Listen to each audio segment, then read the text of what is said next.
Intro. Thunderbolt was an Asterisk is one of the Marvel movies of 2025, which is pretty cool since there's two other ones this year, really. One already went by. Anyways, it's also pretty cool because it's one of the few Marvel movies where you don't need to watch any other Marvel movie to really get context, since it can still be a good film without it. So, since no context is really needed, except for the fact that this movie did come out during Mental Health Awareness Month, which shows that Marvel actually knows how to release a movie during good times, and considering that's one of the themes of the movie, it's really all the context that's needed. We start the story off in a country nobody knows about, Malaysia, where Yelena is bombing a laboratory just because she has ties with Valentina, who is the head of the CIA in this movie. You know, this is a work of fiction, by the way. I don't want to get hunted or anything. Something you need to know about Valentina is she's dealing with the I word in politics. Impeachment. Scary. This is because of the Sentry Project, probably because it's something that's inhumane, essentially. So after Yelena meets up with her dad, aka Soviet Captain America, aka Alexei, or the Red Guardian, I'll just call him Alexei, but he and Yelena have a father-daughter moment, as Yelena says she feels empty and like she doesn't know what to do. Then after leaving, Yelena gets a call from Valentina being like, "Can you destroy this stuff for me?" And Yelena's like, "Okay." So she goes over to this base to also kill someone. She gets there and somebody else is there after her. Then somebody else is after him. Then again, bam, that's the 4 people. Then Taskmaster dies, so don't get excited for them. When that happened, one of my friends literally said, "That's it." So loud in the theater, because it was just empty. So I heard it, and I think everybody else heard it. So I guess that was a disappointing event to happen so soon. But now to get to know the other kind people in this group. We obviously have Yelena, but then we have Walker and Ghost. That surely has to be it. But we also have Bob. Bob was just kind of chilling in the room. Don't question it right now. Probably just a civilian. After coming to a ceasefire, they're all wondering where they came from. And they figure out that Valentina sent all of them there to kill each other because they were all considered assets to her. So that's not really good. But that's also what all the boxes are in the room. Then there's a countdown for getting out as the place is about to be set ablaze. Knowing this, our group has to get out. Through the power of teamwork and cooperation, they get out. Whoa. Friendship. Asterisks. No job training even needed, I guess. They are just naturals at getting out. Then, when they get out, we see one of Yelena's memories, that being the moment she was forced to kill Anya, her friend. A very sad moment. I don't know what to say about it, honestly, but yeah. Now we're back to the gang-a-lang. Yelena wakes up to see Bob facing her with a nonchalant smile on. They both get out, and then the group is like, "What do we do now? We're stuck here." And that's where they find a coincidentally placed giant empty tube. This is where they climb up it in a human circle pattern where they all climb at the same time, I guess. I don't know how to describe it. You'd have to see it. They get to the top of the tube. Yippee! Yay! That's a moment for celebration. Just kidding. Walker gets a memory of him being a not-so-good parent. He's babysitting his kid while he's looking at how he fell off as a hero. But then his stupid wife is like, "Watch the kid, bro." And he's like, "I am watching him." He's just got better things to do, honestly. Anyways, we come back to reality after that. Walker helps Bob up after coming back from the child memory. Bob's oblivious to what happened to Walker, so he's on the grind to keep going. Then the group is found out by Valentina when she looks at a tablet and sees them working together. This causes her to do what every politician likes to do and immediately go to the site and stop it. No, you cannot do that. When she gets there, the group is on its way to sneak out by vehicle so that is literally just what they do. In a distraction, Bob runs out of the van they had, or stole really, so that the team can get away. One thing to note about Bob is he's also the Lost Century experiment, so Valentina has to find him, or else that's a liability. So Valentina finds Bob after he gets massacred live by the soldiers. Just kidding, Bob is fine, but then he is launched into the air afterwards and starts to come down. Yelena sees this and decides the group has to save him, but they don't have the time to. When Bob crash lands, he's captured by the government to go somewhere else. Where that is, who knows? In reality, it's just so that he could be a new PR stunt, essentially, for superheroes. Valentina takes him to the Avengers Tower, which is renamed now because R.I.P. the Avengers, but it's called the Watchtower. While this happens, Alexei picks up Yelena and her friends. They call themselves, you'll never guess this, the Thunderbolts. Whoa, with no asterisks. This is also due to it being Yelena's childhood soccer team. They continue to run from 3 national tanks and weapons that are following them. Then one of them explodes, then a second, then a third, and that's all of them. Not quite. Bucky comes in to save the day, but don't celebrate yet because he flips the limo over that they're in. Then he kidnaps the group, and they wake up in some type of building. It does look like a building from a Fallout game, if I'm being honest. All Bucky wants is one thing, for the group to testify in the impeachment trial. The Thunderbolts keep trying to tell Bucky about Bob, but he doesn't believe them. He's like, this Bob fellow is not real at all. But then he gets to a phone call that confirms Bob's existence, so he says, like, I believe you, and they head to the Avengers Tower, the Watchtower, now whatever.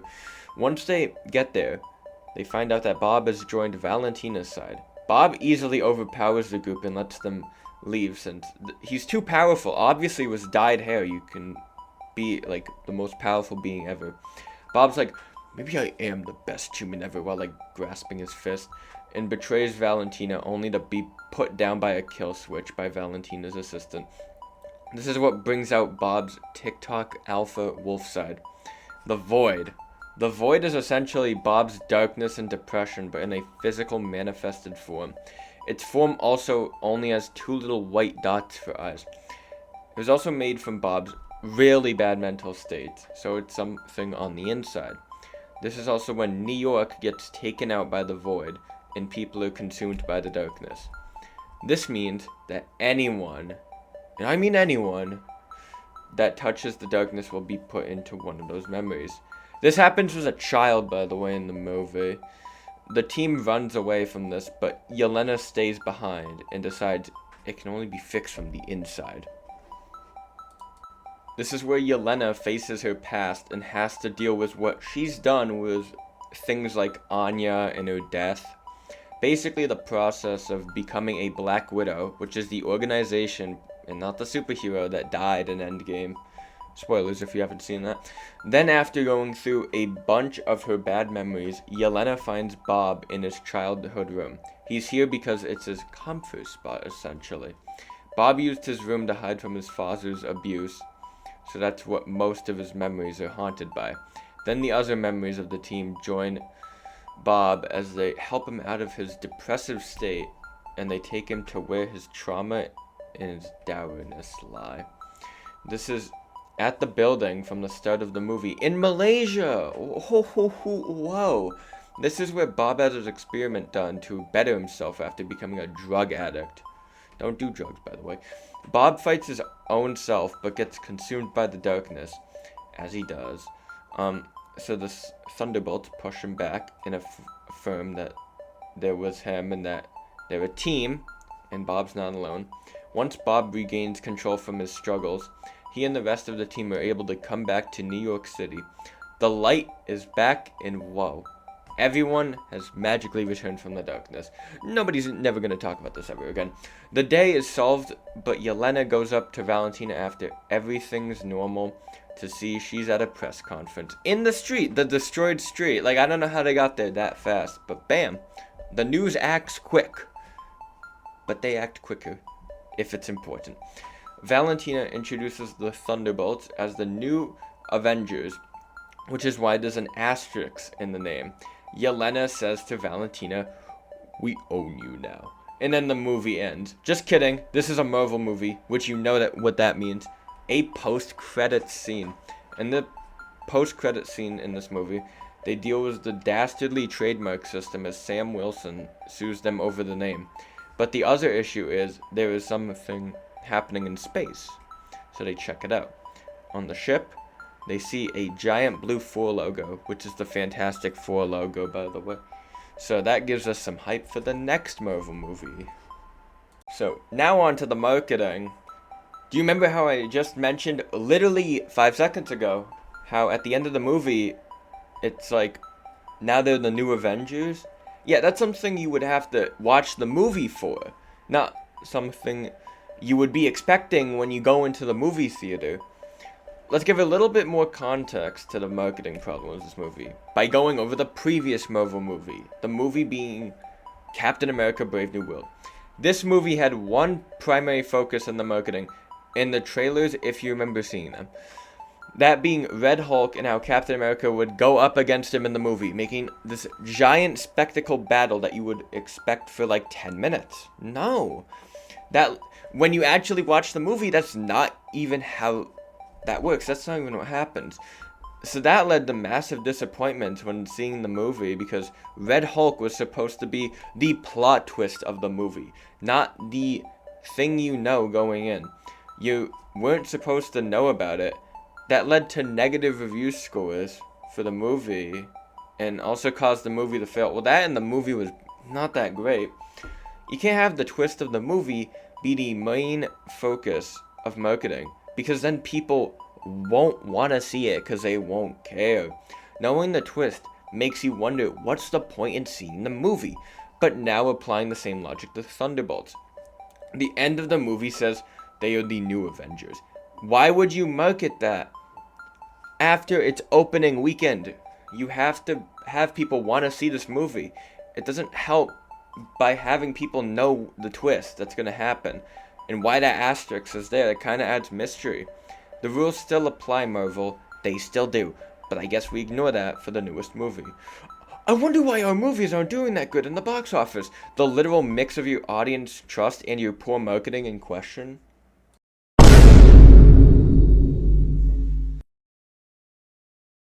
But other than that, the movie's marketing did follow the age-old formula of, yo, look at our actors, they relate to you, right? As these millionaires basically always say, I had a lot of fun filming this movie. I can't wait for you guys to pay $20 to see it. But they don't say that directly. They just say, I want you to see this movie because we had fun, and I was kind of told to do this. So not too much hype can be generated from that. Just the average amount that a Marvel movie can really do.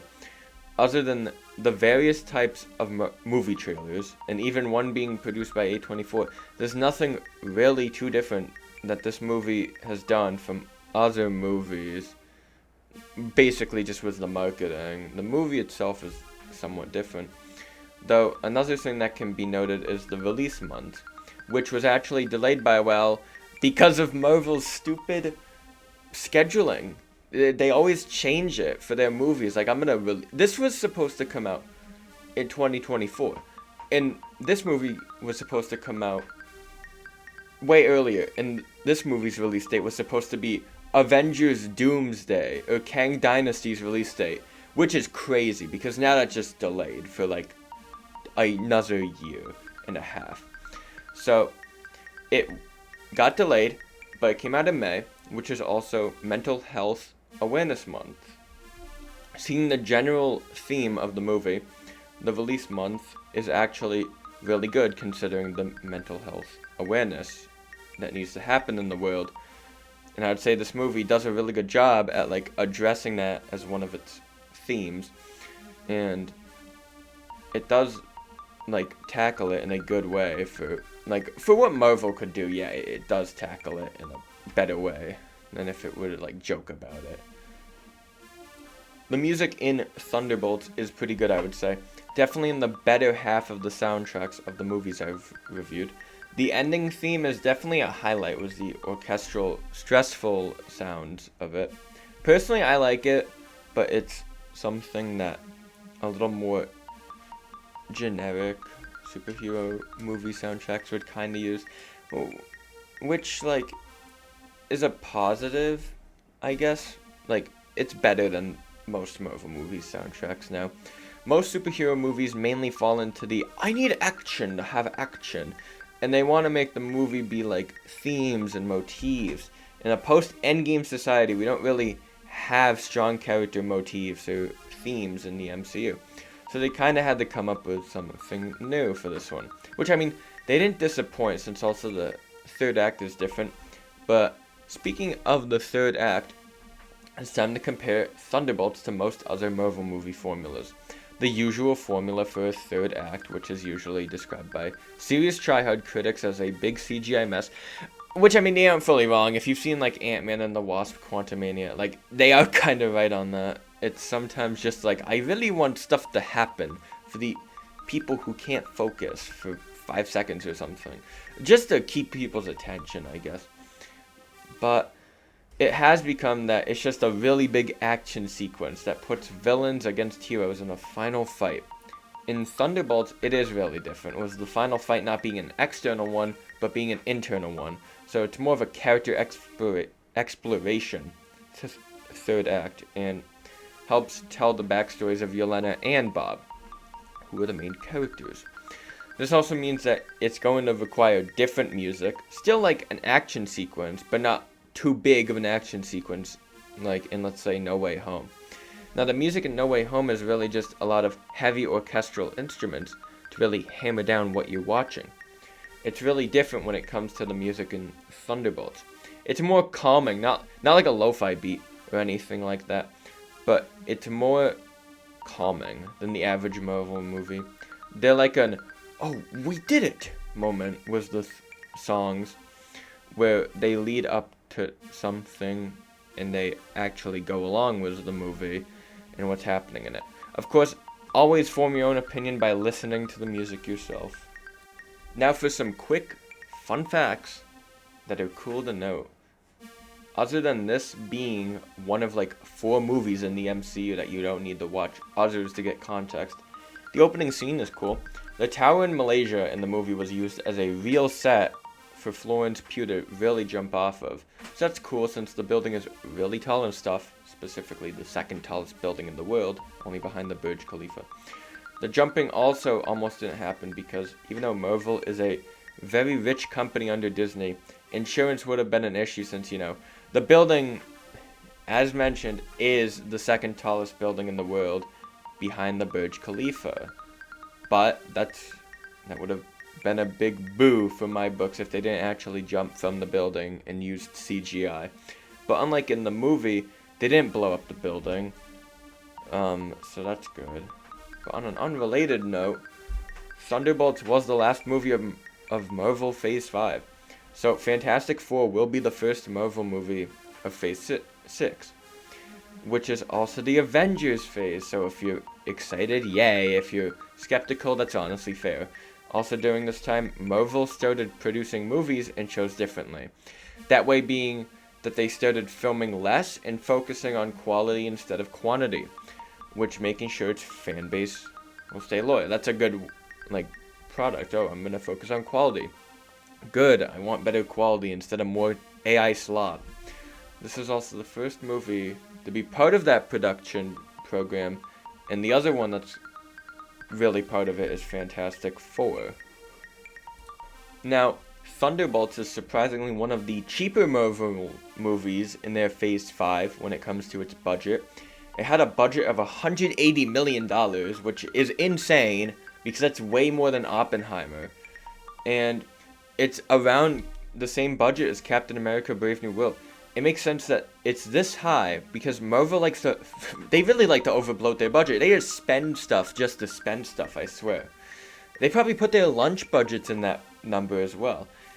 But like, usually a movie would cost $100 million at most to produce at this level, but because of CGI and a bunch of other stuff, that's probably unneeded. Like, how many people work on this movie? Like, if you look at the credits, oh my god, dude, it's like 1 billion people.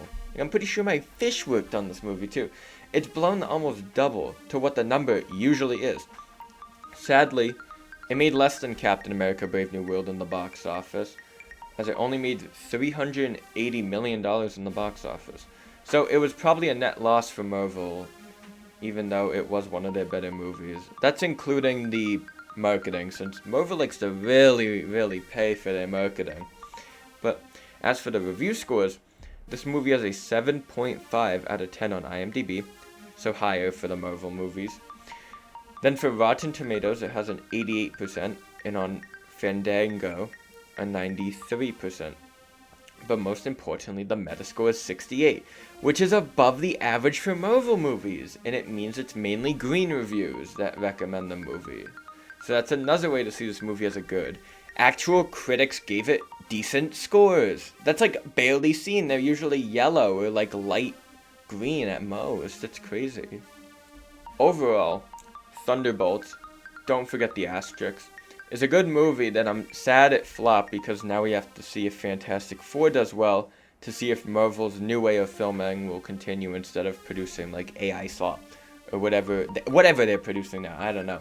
It's just kind of whatever I feel like producing today, really. I'd give the movie overall, my personal opinion, a 9.6 out of 10 overall, and I would recommend watching it any way you can, since it's not in the movie theaters anymore. But as always, watch the movie to form your own opinion. Please like, comment, and subscribe. Pretty please. Bye.